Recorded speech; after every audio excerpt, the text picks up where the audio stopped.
안녕하세요, 양심중고차의 진영입니다. 오늘 영상은 차본다입니다.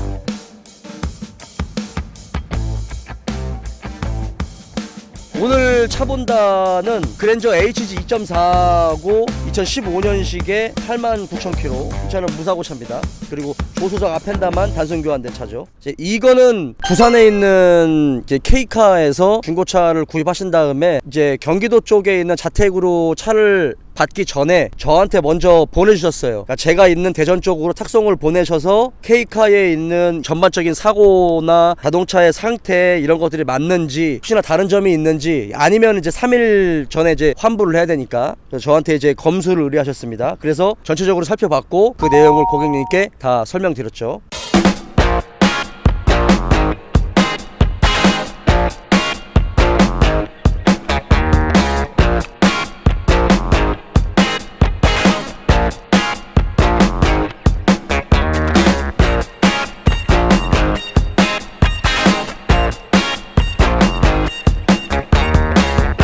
자, 여러분들께 좀 말씀드릴게요. 살펴보십시다. 이 차는 15년식입니다. 그리고 89,000km 탔고 조수석 앞펜다만 단순히 교환됐어요. 그리고 나머지 외판 부분이나 이런 것들은 교환이 되지 않았죠. 그랜저 HG 단점 중에 하나가 범퍼 있죠. 범퍼하고 앞에 휀다 쪽 라인에 약간 단차가 생긴다는 게 단점이거든요. 이쪽에 단차가 있어요. 여기 보면 약간 미세하게 단차가 있거든요. 요 키가 벌어져 있다라는 거죠. 근데 이게 못 맞춰요, 여러분. 이게 단점 중에 고질병 중에 하나예요. 근데 여기를 교환했으니까, 앞에 휀다를 교환했으니까 당연히 범퍼를 일부 뜯었을 거고, 휀다 뜯으면서 이 키가 벌어지거든요. 그래서 이 앞쪽이 약간 이렇게 벌어져 있죠. 근데 그거는 뭐 크게 문제 삼을 만한 부분은 아닌 것 같아요. 그리고 타이어 상태를 보면 앞쪽 같은 경우는 타이어 트레드가 70% 정도 남아 있습니다. 그리고 뒤쪽 타이어는 한 85에서 90% 정도 트레드를 가지고 있기 때문에 타이어 내짝은 교환하실 필요는 없어요. 보면 이제 브레이크 디스크 쪽에 이제 뭐 런아웃이라든지 그런 건 없었어요. 브레이크 디스크도 좀 골고루, 라이닝도 골고루 좀 먹는 것 같고, 특별히 이게 관리를 잘 못 하시거나 아니면 디스크 런아웃이 있는 차들 같은 경우는 이 안쪽 부분부터 이렇게 마찰이 안 되기 때문에 닿지 않는 부분들이 있거든요. 이 차는 이제 그런 부분에서는 굉장히 양호합니다. 그게 이제 조수석 앞에 휠 있죠. 요 끝 부분, 요런 데는 약간 백화 현상도 일어났고, 그 다음에 끝 쪽은 이렇게 좀 긁혔어요. 근데 요런 것들은 이제 의뢰하신 차주님이 요거는 좀 감안하신다 이렇게 말씀을 하셨죠. 이 차를 시운전을 했을 때 느낌은 굉장히 양호했습니다. 그러니까 전체적으로 사실 K카에서 나왔었던, 성능표에 나와 있었던 이런 거랑 사실은 크게 다를 거는 없었어요. 이게 단점 중에 하나가 그랜저 HG 2.4를 타시는 분들 같은 경우는 미세한 흔들림이 있거든요. 그게 심한 차들은 심하게 흔들려요. 이게 80에서 110km 정도쯤에 미세하게 흔들려요. 이게 휠 밸런스를 잡아도 안 되고, 그 다음에 얼라이먼트를 잡아도 안 되고, 그 약간의 그 떨리는 것들이 있거든요. 근데 이 차가 하체가 약간 부실하게 되어 있는 그런 부분들이 있는데, 정확하게 어떤 이유 때문에 그런지는 모르겠지만 정말 미세한 흔들림은 있어요. 근데 이 차도 제가 저하고 저 와이프랑 같이 이제 시운전을 하면서 도로를 한 120km 이상 막 달려보고 몇 번을 왔다 갔다 하면서 달려봤거든요. 이 방지턱도 넘어보고. 근데 이게 80km 이상을 달렸을 때만 느낌이 나요. 그러니까 둔하신 분들 같은 경우는 도로가 좀 울퉁불퉁한가? 라고 생각하실 수도 있고, 그렇지 않은 분들 같은 경우는 야, 이 미세하게 아주 미세하게 흔들린다라고 생각하시는 분들도 있어요. 근데 요거는 이제 카페에 들어가면 요 부분 때문에 골치를 썩는 분들이 있거든요. 약간 미세한 흔들림은 있다. 근데 요거는 정말 좀 예민하게 받아들여야만 느낄 수 있는 이런 부분. 그래서 크게 예민하지 않다라고 하면 사실은 타시는데 큰 문제는 없습니다. 자, 이제 엔진룸을 해서 보여드릴게요. 자, 이제 엔진룸하고 전체적으로 파워트레인이나 뭐 요런 쪽을 본 걸 말씀드릴게요. 시운전을 한 상태에서 크게 문제가 보이지 않았기 때문에 제가 카센터에 와서 이제 리포트에 떴습니다. 밑에 언더카바가 있죠. 언더카바도 3분의 반 이상은 뜯어낸 상태에서 다 벌려서 확인을 했고, 이제 성능 점검 상에는 누유나 이런 것들은 찍히지 않았어요. 사실은 심하게 누유라고 생각되는 부분은 없습니다. 근데 이제 뒤쪽에서 살펴보면 프론트 카바 뒤쪽 요 밑에 보면, 요 프론트 카바 밑에 보면 보면 워터펌프가 있어요. 바로 워터펌프 위쪽으로 보면 약간 안쪽으로 이렇게 들어가 있는 부분이 있거든요. 그 부분에 기름때가 묻어 있어요. 근데 그 기름때는 그렇게 심하지 않아요. 그래서 그거는 그냥 넘어가도 될 정도의 미세누유입니다. 그러니까 그건 미세누유라고 말하기는 조금 어려울 것 같아요.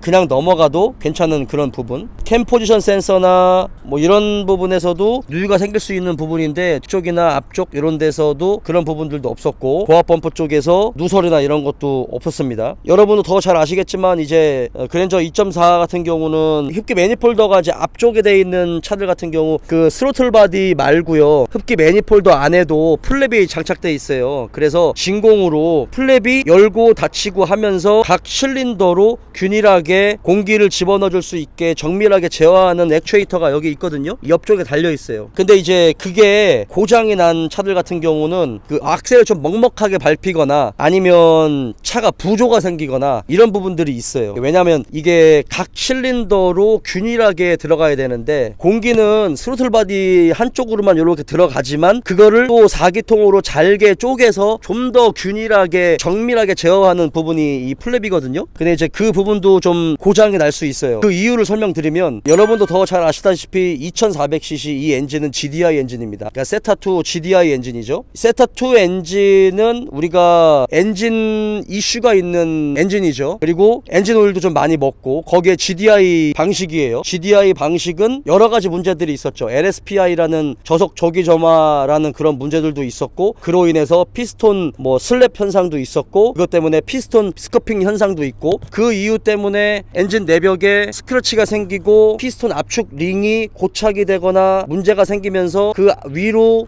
엔진 오일이 타고 올라가서 피스톤 상부에 엔진 오일 찌꺼기가 많이 생긴다라는 그런 부분이 있죠. 네, 그것 때문에 이제 LSPI 그 저속 조기 점화가 생기기도 하지만, 그러다 보니까 탄소 찌꺼기들이 사실은 원래 배기 쪽으로 이게 다 빠져나가야 되거든요. 근데 일부는 다시 흡기 쪽으로 리턴되면서 요 흡기 매니폴더 요 안쪽으로 카본 찌꺼기들이 쌓여요. 그러면서 일부가 흡기 매니폴더의 플랩 있잖아요. 그 플랩을 망가뜨리는 경우들이 있거든요. 고착이 돼가지고. 그런 부분들도 약간 좀 있죠. 그리고 이제 이게 엔진 오일 감소가 있다 보니까 엔진 오일을 먹는다는 이야기는 어쨌든 일산화탄소와 탄화수소가 많이 발생을 한다라는 이야기고, 그로 인한 질소산화, 그러니까 PM 찌꺼기가 생길 수밖에 없는 구조로 돼 있다. 이제 그런 것들이 돌아다니면서 어느 부분에 쌓이면 고착이 되겠죠. 그러면 여러 가지 뭐 센서나 액추에이터 같은 것들이 오작동을 일으킬 확률도 있다, 분명히. 지금 이 차는 엔진 오일 먹어요. 제가 시운전하고 차 하부 다 떠서 확인한 다음에 맨 나중에 양을 좀 체크했거든요. 그러니까 최소 1분 정도 다시 공회전을 시킨 다음에 시동을 끄고 엔진 오일을 체크했을 때 저 F하고 L 있잖아요. 로우 밑에 찍혀 있었어요.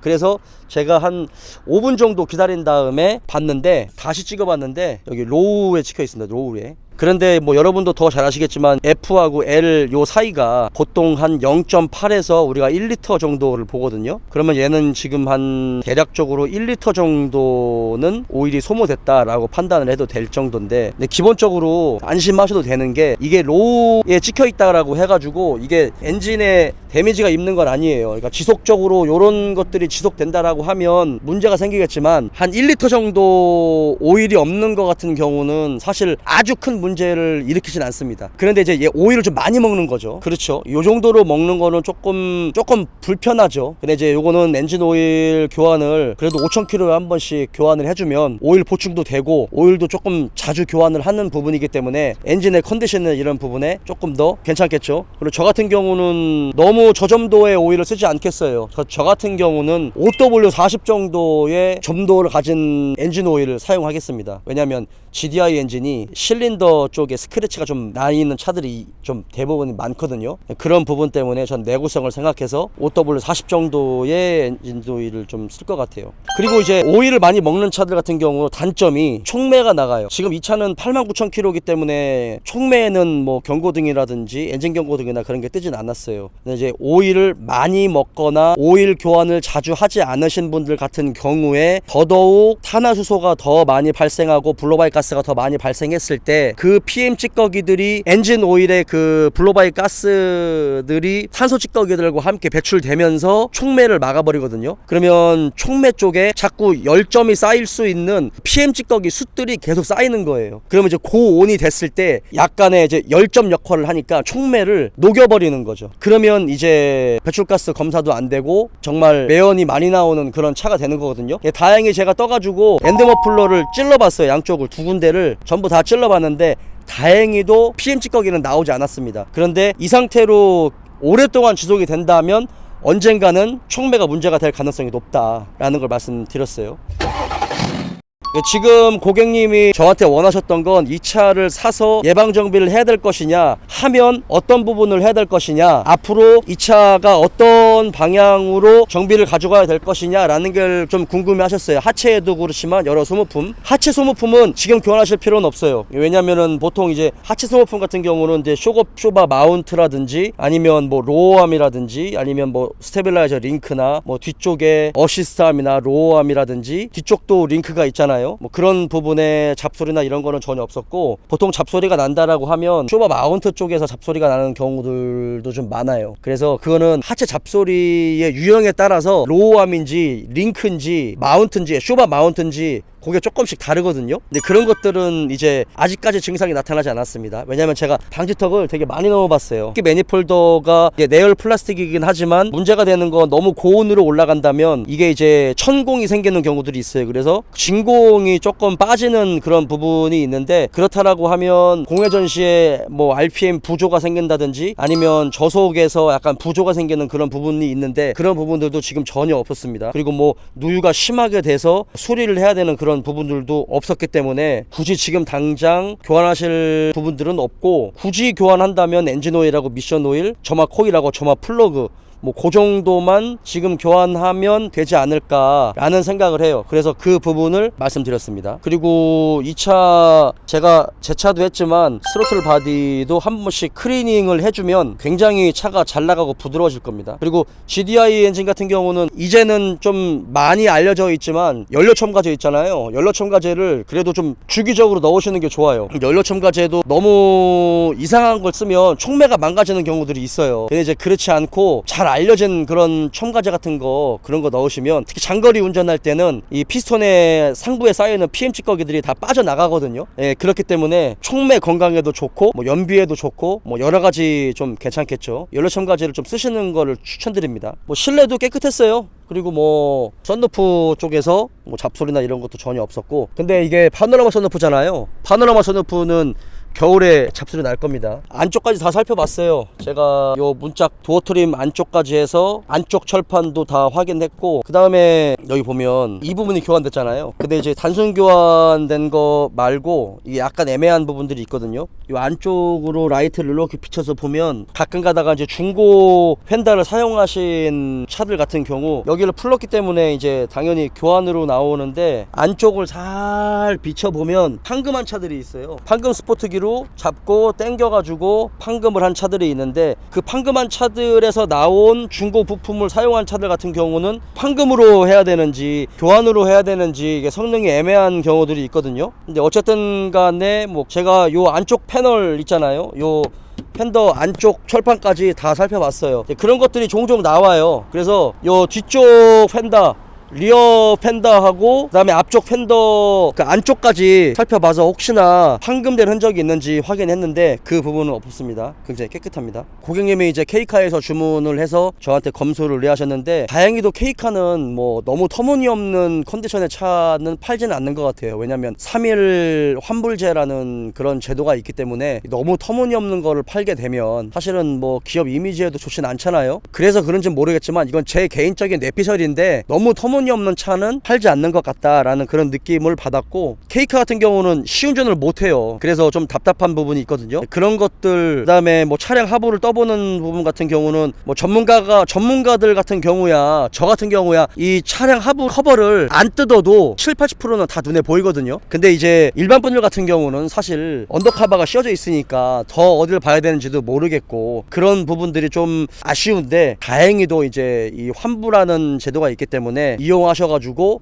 저한테 보내셨습니다. 요즘은 차본다 같은 경우도 제가 출장을 가는 경우가 좀 대부분인데, 제가 있는 대전 쪽으로 차를 탁송으로 보내서 검수를 받으시는 분들이 꽤 많아졌어요. 예, 그렇게 차본다를 의뢰하시는 분이 굉장히 좀 많아졌습니다. 이번 차 같은 경우도 뭐 국산차이기 때문에 사실은 뭐 이게 차 보기가 수입차보다는 수월하고 하거든요. 그렇다고 해서 뭐 제가 설렁설렁 보지는 않았고 굉장히 꼼꼼하게 확인을 했고, 시운전도 굉장히 좀 오랫동안 시운전을 했고, 뭐 미리푸트 떠서 밑에 언더카바 내려서 굉장히 좀 꼼꼼하게 확인을 했습니다. 그래서 양쪽 멤버, 뭐 패널, 휠하우스, 서버 프레임의 부식 정도, 이 차의 단점이나 고질병이 되는 부분에 지금 현재 상태가 어떤지 이런 부분을 전부 다 확인해서 고객님한테 말씀드렸고, 지금 영상을 통해서도 혹시나 뭐 제가 빠뜨리고 말씀드린 게 있다면 영상을 통해서도 참고를 하시면 좋을 것 같아요. 자, 오늘 차분다 여기까지입니다.